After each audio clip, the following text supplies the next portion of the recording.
My Sultan, how can the devil know what's inside us? A brother of ours asked this, the devil cannot know what's inside you. How could he know?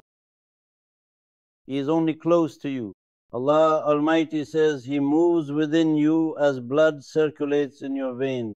When it comes to knowing, the devil is from the jinn kind. It's not like those fake mediums say, claiming they have so many jinn and that they've met with them. They say, this will happen, that will happen. Jinn cannot know the unseen. In the 15th verse of Surah Saba, there were many jinn, both Muslim and non-believer. Under the command of Solomon, peace be upon him, Allah put all of them under His command. For example, they built a palace. They say they were in torment. Why were the disbelieving jinn in torment? Because they were working under the command of someone they didn't want. Solomon, peace be upon him, passed away while leaning on his staff like that. Allah the Almighty did this as an example for them. He remained dead, leaning on his staff for a year. The jinn would come wanting to ask something. Sir, how are we going to do this job? They would ask. They saw that he wasn't responding, yet they kept on with their work. Now, how can a being that doesn't even know the person in front of them has died give news about the future?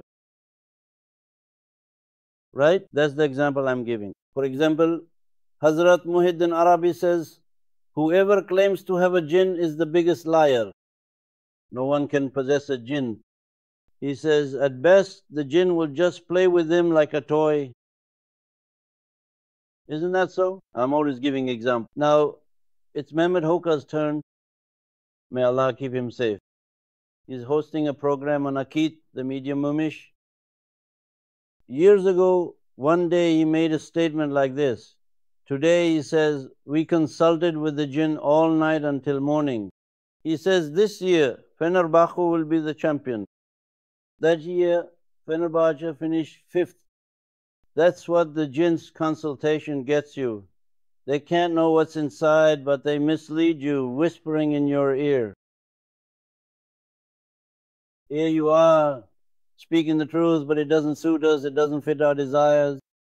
Then something is whispered into our ear, and that suits us. Tomorrow, those who follow him, those who turn their backs on the truth, will see Satan on the Day of Judgment, sitting on a throne of fire.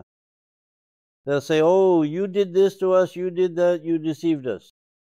Now, pay close attention here. He will say, did you ever see me? We did not. Did you ever hear my voice? We did not. Well, I just whispered in your ear and that suited you just fine. Now, for example, did you see Mehmet Hoka? We did. Did you hear his voice? We did. Then why didn't you do what he said? Because it didn't appeal to our desires.